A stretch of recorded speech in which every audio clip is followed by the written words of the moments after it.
Hi, and welcome to the Soul and Survival podcast with Grant and Louise Bentley. We have run the Victorian College of Classical Homeopathy since 1995. We are both qualified practicing homeopaths, and Grant is also a naturopath. Together, we discovered a link between energy and facial structure based on traditional ideas from homeopathy that have roots going back 200 years. This project is called Homeopathic Facial Analysis, or HFA for short, and has been the cornerstone of clinical diagnosis and training courses since 1999. Between us, we have written and produced 7 HFA books, including Soul and Survival. Soul and Survival is the philosophy of energy influencing matter and how this energy forms individual facial structure, our unconscious drives and fears, our life patterns, and universal time cycles.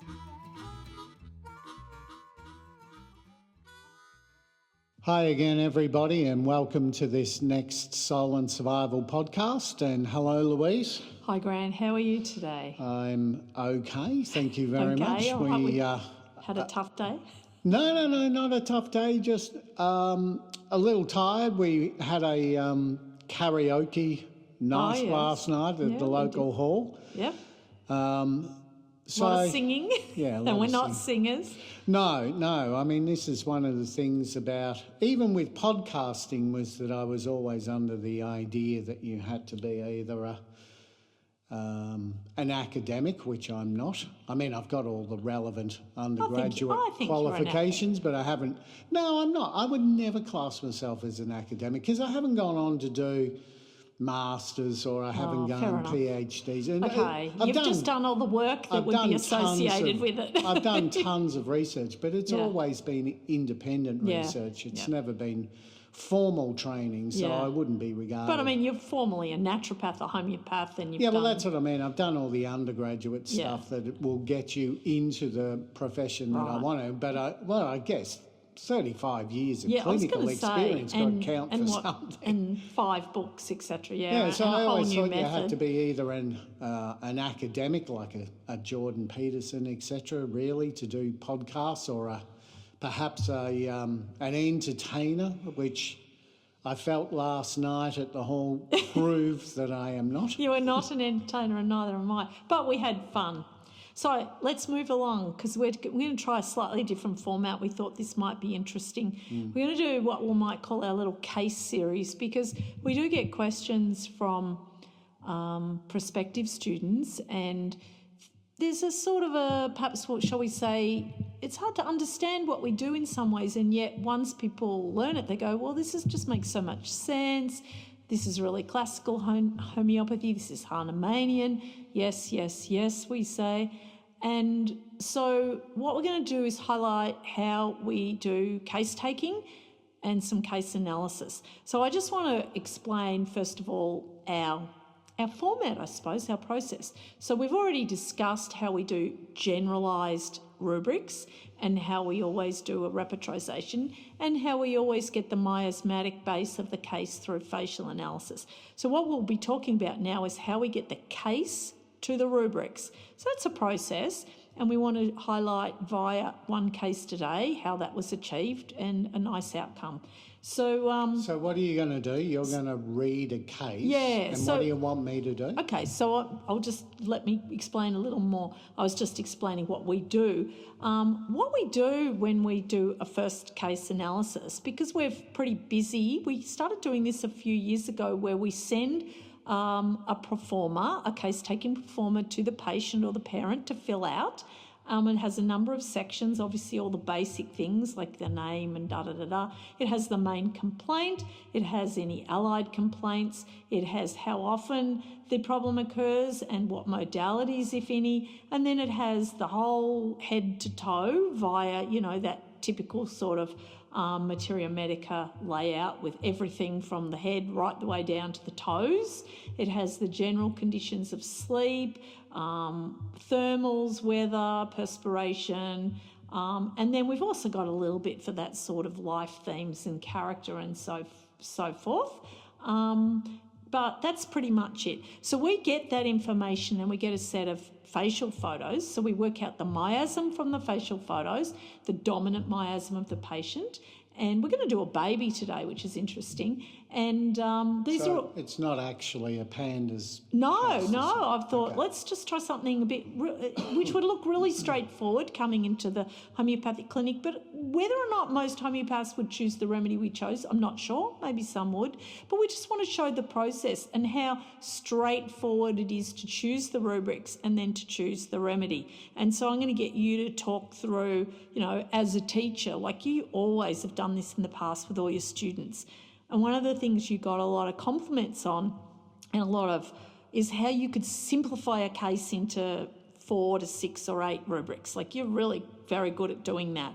And that simplification makes HFA a nice process to find a remedy. So anyway, these are all, every case we're going to do is a real clinical case, but obviously for privacy reasons, there's no personal information whatsoever. So we're not identifying anybody in any way. And it might be different. It's important to point out, it'll probably be a little different with this one because if you're saying this one's just a baby, but if you're wanting to do some cases, it is important to point out that particularly if you're choosing a PANDAS child, that every mum that might be listening is going to go, that's my We'll kid. get to that. I think next week... Because the pathology's the same. We'll do that next week because we've got a lot of PANDAS cases. But today we're doing something that's not a PANDAS case. And we don't... People say, do you only do PANDAS cases in your clinic? No, we do all cases. We have babies from a few days old up to elderly people in their 80s and 90s, all different conditions. Homeopathy is all about bringing the correct energy into the patient to integrate their healing capacity.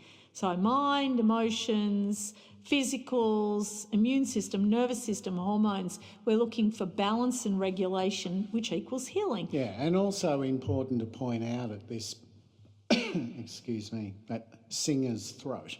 It's also important to point out at this stage that the method of which, whether it's a baby or an 80-year-old, like you were just saying, is the same. Exactly the same. The moment that you're doing any kind of constitutional treatment, that the method of gaining information is exactly the same, and the HFA process of facial analysis and to get the dominant miasm and then remedy selection from that repertorised group that you have, but narrowed down to the colour group, is also the same. So the process, it doesn't matter, because you hear this a lot, this is how to treat difficult cases, how to treat, how to do palliative treatment in incurable cases. People write these things up all the time.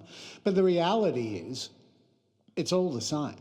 You do it all the same because you're treating that person. So it's very important that people understand that, because treating difficult cases or treating any kind of case does not require any additional expertise.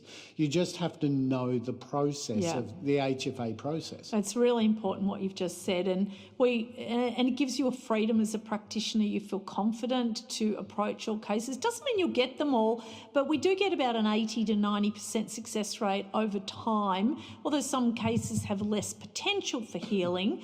But most people have enough healing capacity, and certainly the young tend to have a reasonable amount, that if you give them the right remedy in the right way. Today we're only going to talk about how we found remedy 1. We're not going to go into case management because it's hard to fit too much information in, so we're just bringing it down to we've already got the miasm, here is how the case was presented, this is the repertorisation, this was the remedy, and it worked. So let's take that into consideration. So we've got this little baby who's between 4 and 8 months old, so quite a young child. And so we go to the main complaint first off. So I'm going to read this out to you, Grant, and then just bit by bit I want you to comment on how you would view this information, if there's anything in it that's either what you'd call, not applicable to worrying about for repertorising, or could be interesting or whatever. And I'm going to have to sort of say asterisk that bit or mark that bit because I don't have any paper or No, I know anything you're doing this all just as I read it out. And this, I don't even think you did this case. Someone else did this case. So that's okay, but it's the same process. Okay, so we've got a baby. Skin rash, mainly on the face, the scalp, but it's a bit on the hands, the wrists, the arms. It's dry, it's very red, and it's rough. The scalp... Well, then I'd do both of those. You do which both, meaning... Well... do you want me to read it out first, or do you want to do it bit by bit? All right, I'll try and It's up to you. Okay, no. I'll try and you keep going, and I'm going to get a pen. Okay. All right. It's dry. It's red. It's rough. The scalp is crusty, and the scalp is honey-coloured. Bits that have maybe got a bit infected. Remember this too, everybody who's listening. Every presentation will contain medical information, medical treatments, medical diagnoses and interpretation, and it's up to us as homeopaths to pare back in our minds to what we're going to use as rubrics, and it's almost never the medical part. Occasionally we'll use the diagnosis, and I think in this case we do. Anyway, a few paces on the face, crusty, scaly, maybe infected on and off. There's been some antibiotic creams and so forth. That's really the main complaint. So you're pulling out of that. What are you pulling out of that part? Well, the main thing that I'd pull out of that would be the redness and the roughness, because that's what we want to treat. Yeah. But also too, I would want to include that honey or yellow discharge. The coloured, yeah. Because you don't see that with every case. No, not every case, yeah. no. Yeah. Okay, so then we've got a section for onset, which has been left empty. Then this is a really important part we put down on the form, which is how often does the problem occur and what factors modify the complaint. Now, of course, people don't think like this, so we've given them lots of suggestions here. So this is what our performer says. It says a modification could be anything that makes the condition feel worse or better, even if only for a short time. An example might be food, drink, weather, time, indoors or outdoors, temperature, heat, cold, applications or weather, rain, wind, storms, pressure, touch, movement, sitting, lying, sides, vomiting, sweating, fasting, passing a stool, urinating, periods before, during or after, time of year, moon phases, sleep, during, after, better for, worse for, waking, exercise, exertion, emotional interaction, weeping, company, being alone, mood changes, anything that is noticeable. Now, I think that most patients skip over this very important part, and it's a shame because this is the gold in our rubrics, of course, the modalities. So this is what we've given as the examples, and they have said, it's constant. Now it's developed, it's constant. Maybe the warmth of the bed makes it look more red when the baby's been woken up from a nap. Would you take anything out of that? Yeah, look, I would probably add in the warmth of bed aggravates.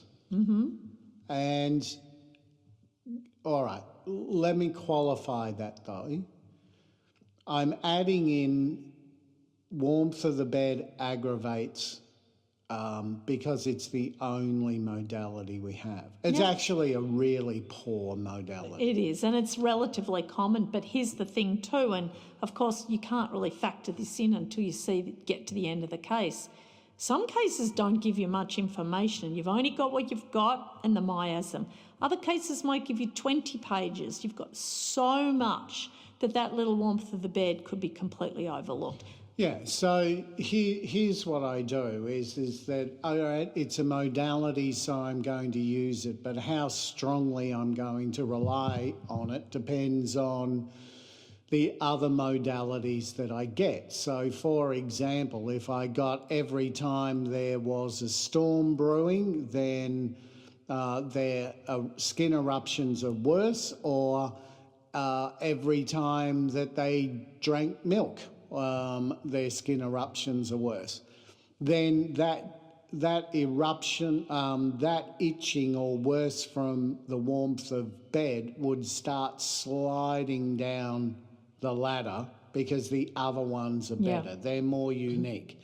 But in this case, and it's because you're saying it's a baby, right? Yeah. I mean, so, you know, there's no subjectivity here. Yeah. So what you've got is you've got a young mum who is looking at, you know, perhaps, you know, trying to interpret what's going on and then giving you their interpretation. So it's guesswork, essentially. So, you know, she's not going to be able to pass on modalities because she can't really see. And the kid's not, if it's a baby, is not eating a wide variety of food, not doing a whole lot of activities, not doing anything all that much. Right? It's definitely harder. So the generalities or the warmth of bed aggravates.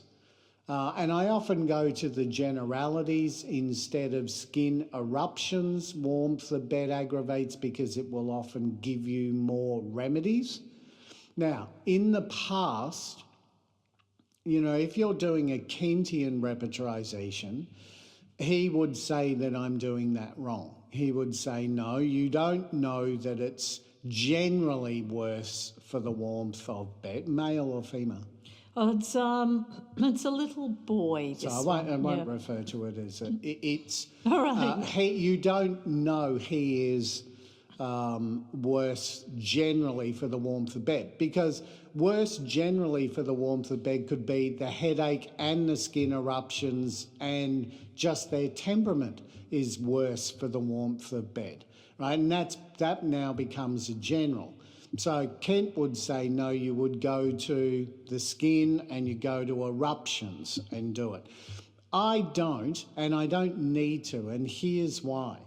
I don't know how many skin eruptions under skin would be worse for the warmth of bed, but there will be more in the generalities. So at this stage, I'm trying to catch as many remedies as what I can within a rubric. Now, like I said, Kent would originally say, no, the process here is to narrow it down.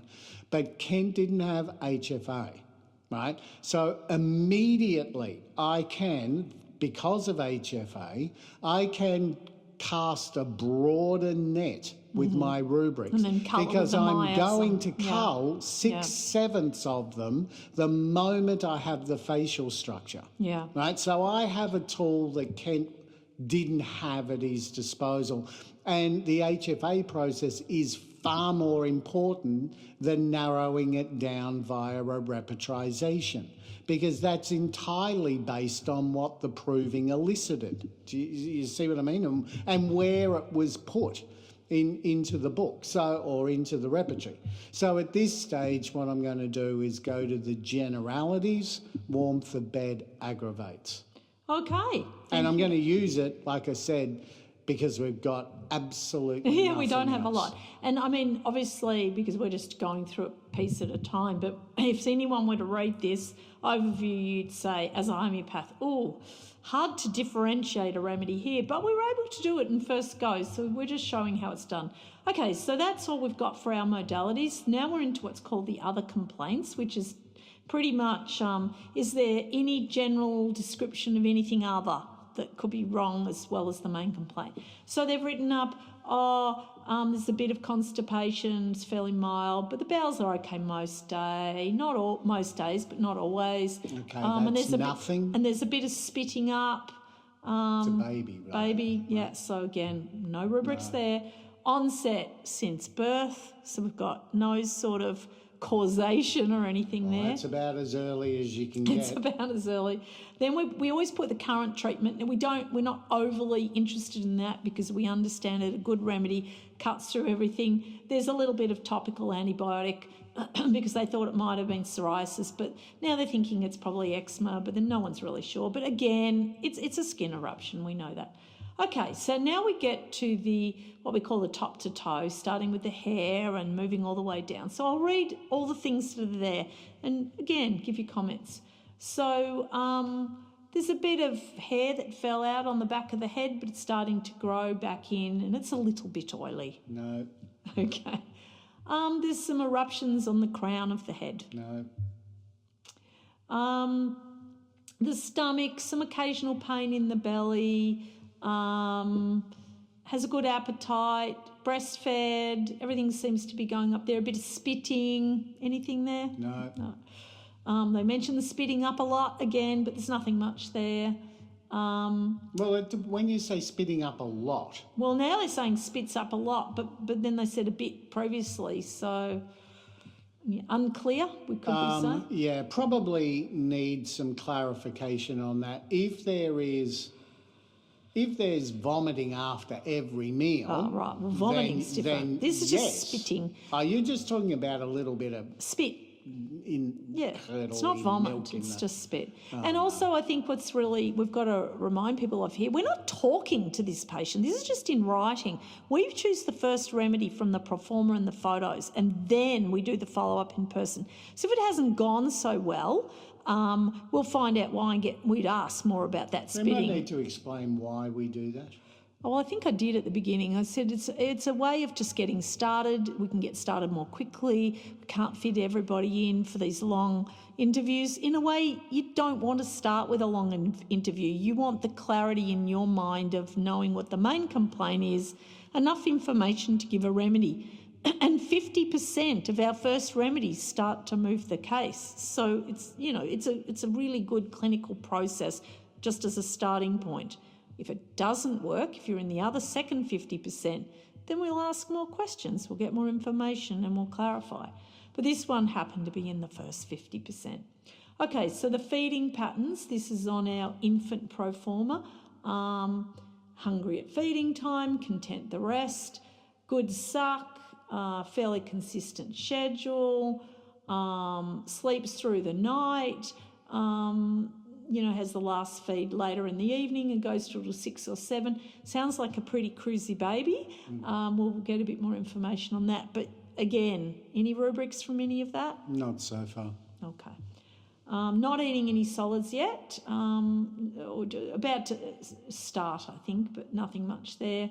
The mother's played around a little bit with her diet, which a lot of mothers are doing because they understand there can be a link. Has she found anything that dramatically influences, this boy's skin?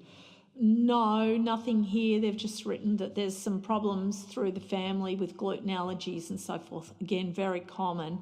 So they're testing on, stopping wheat, but, that there's nothing obvious in a link to the baby. Well, stopping wheat's okay. That's just good for general health. I think it's good for everybody, really. Okay, we have a little section on any reactions to vaccines, but this baby hasn't had any vaccines. So interesting too, because it's not just the vaccinated babies that have problems.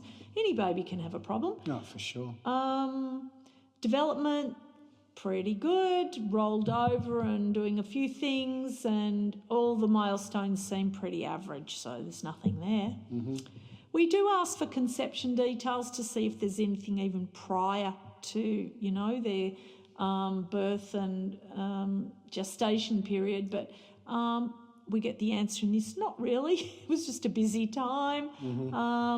Pregnancy seemed to go quite well. Any issues with the pregnancy? A little bit of nausea, some digestive issues. Again, we're not getting much, are we? No, there's nothing in it so far. Then we get sleep queries. We ask all the different things to see if there's anything there, but we're basically talking about a baby who sleeps for a couple of hours for most naps, has a few naps a day, sleeps through the night. Actually sounds like an extremely well-behaved little baby. Fusses for a few minutes before settling down, but goes to sleep pretty easily. So any comments on that? Yes. I actually think that that one, in a case where we're battling for things. Yeah, for any information. So we have a tiny bit coming. We've got to eke out. I actually think that one's not too bad because Yep. the majority of kids or babies that will have skin that is red and scaly and scabby and weeping and worse for the heat of bed they're not going to sleep well, and they have a tendency to be pretty irritable and niggardly during that inflammatory time where that itch is taking place, and they can scratch and hurt themselves, and so a little bit of irritability. So in fact what we've got is that the lack of irritability, or what you'd find probably in the mind section of the mildness of this kid, due to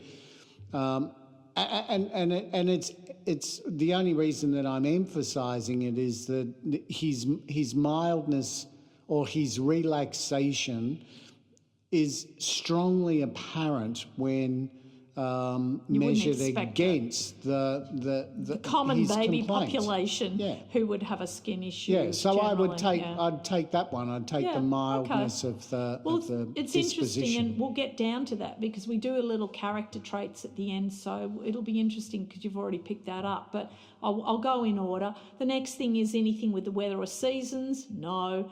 Body thermals, a little warm. Again, nothing, no big deal there. Not much perspiration.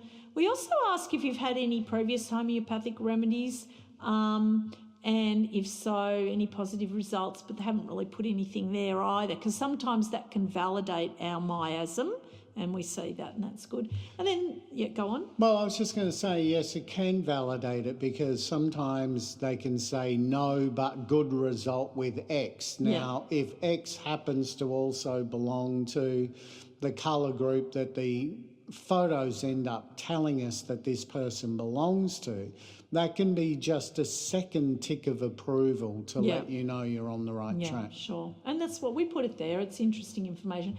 And then we've got on this little baby thing, just if are there any character traits there, and we've got, here are our examples: obstinate, easygoing, shy, fearful, anxious, friendly, talkative, bored, better with company, better alone, fussy, difficult, loud, determined, etc.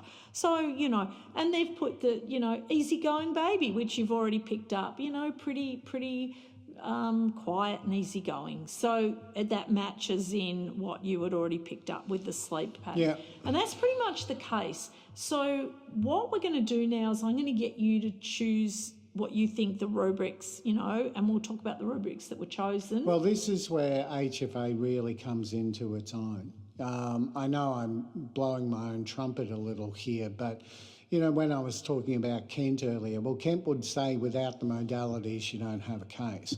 And he would also say that if you're going to start with a pathology, you're making a mistake. Now, we can put in pathology, we can put in the one modality that we've got, and we can stick in one mental just to try and narrow some of this down, and I would think that'd be our repertorisation.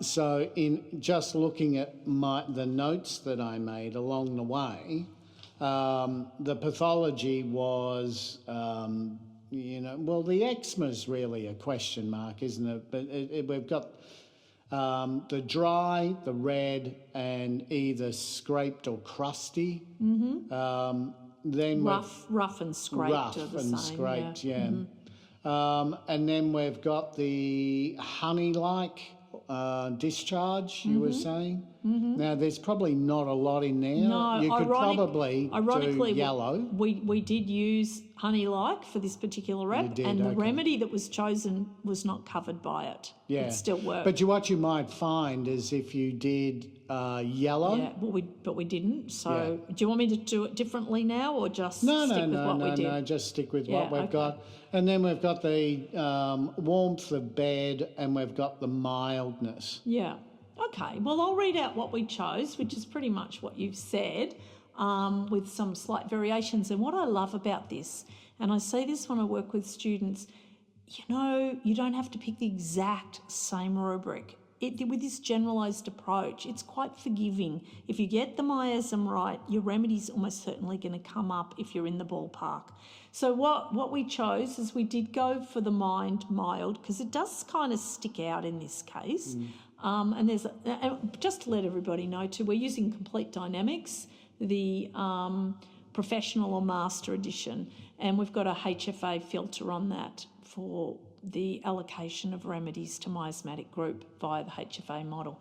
Anyway, we put, or do you want to read out the rubrics and have a comment on each of them? Oh, no, not necessarily. It's just I'm interested as to whether or not you just did the red and the dry and the rough. I mean, did you do actual eczema or did you, what did you do? Yeah, sort of a crossover of what you're saying. So if we go in order, because it always puts the mind at the top, the mildness is there, and there's 180 remedies in that. Look, there was just some different skin, because it's hard to know. There were skin eruptions in children, skin eruptions eczema dry, and skin eruptions rash red, and skin rough scraped. So out of those 4 skin, they were, chosen as 4 averagely numbered rubrics. Well, so we should be spot on, because that's what we should be equal in. Both of us should have chosen those rubrics, because that's verbatim what we were told. That's the case. So 46, then 30, 79, then 167 across those 4 rubrics. And then the honey-like secretions was put in. There's only 19 in that rubric, and in fact the remedy was not covered by that. We chose 7 rubrics, and there was no remedy that came through all 7, but there were a few that came through 6 and then 5. That's where I'd probably do a little different. Is that I'd probably go the yellow. Okay. Or but just simply to gain more rubrics. Yeah. I mean, it's not. Did the remedy work? Oh, it worked. So on the 6 out of 7, it worked. We've said that. So I guess the thing is too, I have a cut-off point at around between 10 and 25. This one came in at 19, so I left it in. But it didn't come through on any remedy at all that matched the rest of the case, so basically it got dropped essentially. And then the last one, of course, is the warmth of the bed aggravates, which is 211. So we end up with this graph, and I'll just read out, so we've got 7 rubrics, and there's 4 remedies that come through in 6 out of 7. And I don't think any of them... Let me guess, sulphur, right? Yeah, sulphur's up the top. Then petroleum. Oh, yeah. Then arsenicum. Then calc. So did petroleum not have the yellow? No, that probably did. No, it didn't. The honey. It did not. Really? Okay. The honey, I don't know. None of them seemed to have the honey. Okay. Even though it was chosen. Out of those top 4 remedies that cover 6 out of 7, none of them were in the Not even honey. sulphur? Nope, no sulphur. So it was a bit of a dud rubric, and that happens. And then we get to 5 out of 7, which is then roost tox. And that doesn't have the honey either. And then we get ammon carb, which doesn't have the honey either. Then we get misurium. Misurium has the honey. 5 out of 7, but it doesn't have the dry eczema nor the mildness. Yeah, worth considering if the kid ends up being blue. Absolutely. Alumina is in 5 out of 7. Belladonna is in 5 out of 7. Silica is in 5 out of 7. Lycopodium, ant crude, aconite. There's a few things like ant crude and misurium have got the honey, but it's not coming up in any of the others. Aconite, bryonia, causticum, sepia, staphysagria and zinc. And then we'll stop there because we're now getting down to 4 out of 7. So we usually stick in the top range, either all the rubrics or -1 or -2. And that's this enough. is why Kent would say we don't have a case. Yeah. Because we now have, about 30 remedies that are in the running. 4, no, you don't need to count them, but 12, 16. No, we have 18 remedies in the running. 18 remedies in the running. And what he's saying there is we don't have any mentals or modalities to discriminate one from the other. But the important thing is again, I'm highlighting that they didn't have our model. And what we have is really important because you don't have to keep on hunting. You don't have to do a 1 in 18 guess. Yep. What did the facial structure so let me show? tell you about the facial structure. I'll just pull that up. I've got it here. So for those who know absolutely nothing about it, we're looking at the psoric, the psychotic and the syphilitic features on the face. We call psora yellow, we call psychosis red, we call the syphilis blue. It's outward motion, circular motion and inward motion. And we've got a methodology, you do have to learn it, but it's not that hard. And basically under the column of Sora or yellow, this little kid had 4 to 5 features that were psoric. This little kid had 5 psychotic features. When we say features, this is in the lips, the hairline shape, where the chin's positioned, the shape of the eyes, any lines that might appear, which in a baby is really important because they often don't have any lines. But this little kid almost had some lines in the psoric column. The shape of the nose, is there a ball on the chin or any cleft, the lower lip, the bridge, they were all psychotic or red. And in the blue, there was some asymmetry, some bone definition, a curving of the forehead, a bridge that curved in. Blue is syphilitic, yeah. So essentially what we had was 4 to 5 in the yellow, 5 in the red, and 5 in the blue. So he's a brown boy. He's a brown boy. Right. I heard you say silica and causticum. Yes. Any other ones in there? Oh, I'm just pulling him up here. So arsenicum was 6 out of 7, then alumina was 5 out of 7, and then silica was 5 out of 7, and causticum and zinc. So we've got all those as potentials, but the highest one there is the arsenicum. So he in fact got arsenicum. And this is important to point out too. Whichever remedy of the colour group repertorises the highest is always your first start. Oh, we always do that. And if he'd had a little face that was dominantly yellow, he would have got sulphur or petroleum. Yeah, for sure. But it's important to point out that that's all we do. Yeah. We just select the highest, and so we don't try and do the whole mental sort of projection stuff, right? And the reason for that, why we just choose the highest, is because it is the highest. It covers the majority of the case, and that's what we want. That's what the simillimum similibus is all about, right? And what I found interesting about this case, and I hadn't thought about it till now, here's the thing, the beauty of these cases is we can whip through and pull out 6 to 8 or 4 to 8 rubrics and do a face. I mean, it takes skill, so, but you can do it in a reasonable amount of time. And then choose the remedy, and then, you check on the follow-up. Well, in fact, this is where things like and I'm assuming you just gave, I'll get you to do the posology, but I'm assuming you just gave arsenicum because it's the highest. Yeah. And can I make another comment on that remedy too? We're not going to talk about posology or case management in this podcast. It's just too much. But suffice to say, we got, within 4 weeks, an 85% improvement on the ARSALB. But here's the thing that I find interesting about this, because like you, we were taught the whole personality and, the whole try and match the remedy to the patient, which we are doing, but I would never choose arsenicum for a mild child. That's what I was going to say, was that... Where's the anxiety and the fear? Particularly with a pathology like that, and the core, supposedly, of the whole... arsenicum picture is one of anxiety and restlessness and a generalised unsettledness.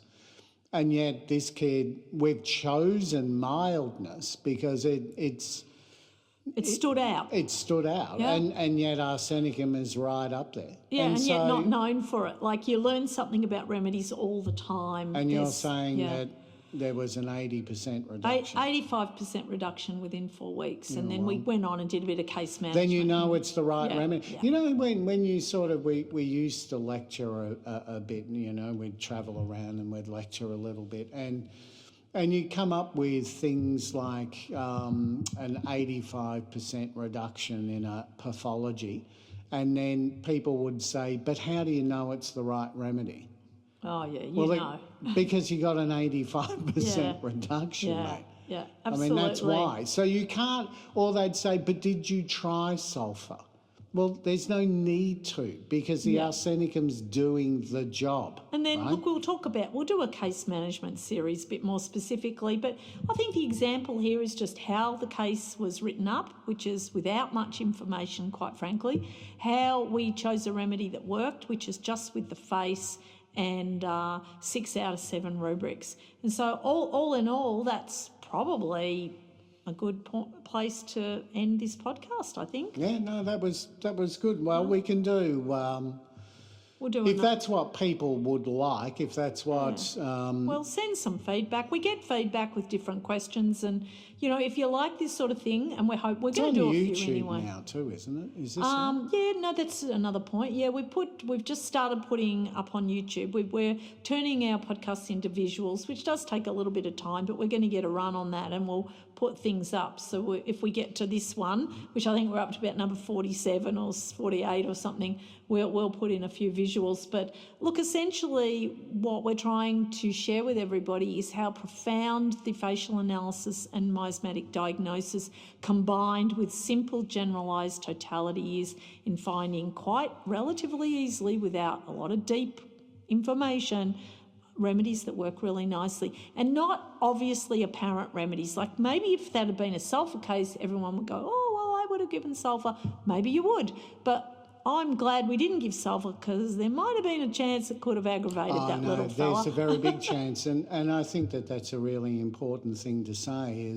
is that when you read many of the old books, a lot of the new books are just all about trying to, you know, telling you about the profile of the remedy. They're not really going through what to do and, you know, if this happens, you know, whatever this is. But in a lot of the older books, they did that because they were really trying to train the homeopath, the practitioners up. And one of the things that you used to read all the time was about aggravations and so on. And to me, what an aggravation is when someone like yourself chooses sulphur for that child. It's possible that that's all it's about, is the incorrect miasm. I'm absolutely sure of it. We see it. I'm sure of it. It's an indicated remedy, but it either... You know, the other one is indicated remedy that fails to relieve. That was big in all of these books. So an indicated remedy that causes an aggravation or fails to relieve. And I'm absolutely sure that it's because you're not matching the miasm. So what you're doing... Dare I say, that's why Hahnemann came up with the miasm theory, because he knew there was something. That's what he was trying to do. It's the whole basis of it. It's not... Yeah. I'm not coming up with this. This is not me. You've just extended upon it by bringing it to the face. What he says in chronic diseases is that that you want to try and get anti-psoric or antipsychotic or anti-syphilitic remedies. Right, they're the ones that do the job for psoric, psychotic or syphilitic cases. And so he's the one that sort of understood this, but he didn't know how to do it. He didn't know how to apply it. How pre-HFA do you work out what the miasm of the patient is before you choose the remedy? Absolutely. And you can't say pathology, because even Bonninghausen, right at the beginning of all this miasm theory, was the one to write, and he's Hahnemann's biggest supporter. And he said that the miasm theory is a really important concept, but how do you find the miasm, because it isn't via pathology, right? Yep. So, and you're not going to say this skin problem is, you know, dare I say the word, the cancer miasm, which is the brown miasm. Like, it's got nothing to... It's skin. That's all it is. It was just a skin case, and you could argue that's a psoric case, but because the face isn't dominantly psoric, we know it's in this other group. Well, what a miasm is essentially a mode or a direction of force that is trying to re-stabilise the patient that you're dealing with. And so whether it's outward motion, circular motion, whatever it might be, this is the pathway that that person's body chooses to rebalance itself out. And so when you choose a remedy that is disharmonious to the way that that patient's body is programmed to deal with the stress or the infection, then you're going against nature, not with it. And that's why it becomes important to know the colour group. Okay, and just a final thing, I'm just looking at some of the notes. Not only did the skin get, considerably clearer, 85% quite quickly, and then gradually got to be, much better than that with a bit more time. But it's interesting here, I'm noticing the spitting up, the thing we didn't know much about, much better, not so many changes of clothes now, much less. And the child is more talkative, more bouncy. So in a way, they were almost painting the child as possibly a little too placid, and now there's a little bit more bounce in the child. So look, all good things. This is what we expect from a good case, showing that it's not just the skin, it's affected the digestion, it's affected the energy and the emotional, way the child's presenting. So all in all, that's a nice case, and I don't think we have much more to say about it, do we? No, that's a good place to end it. Except I would like to see more people... Sorry, there's a timer going off there. I would like to see more people... we're getting a lot of book sales, thank you very much. Remember the course. If you want to really learn this, fast track, learn it and get it into your clinic, and I'm going to talk to a homeopath in a few weeks' time. She did that and she just can't get over the results. And so we're going to have an interview with her. But I really highly recommend not only the books but the course as well. Okay, well, I might head off and do a echinacea gargle to calm my throat. I'm no more singing for me. Fair enough. Everything's rubbish since Bowie died anyway. Okay. So, all right, thank you everybody, right, thanks, and we'll catch up soon. Bye-bye.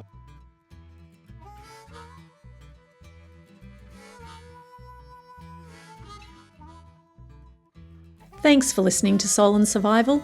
If you are interested in more information, books, courses, consultations, learning more about facial analysis or life themes, please visit our college site, Victorian College of Classical Homeopathy, vcch.org.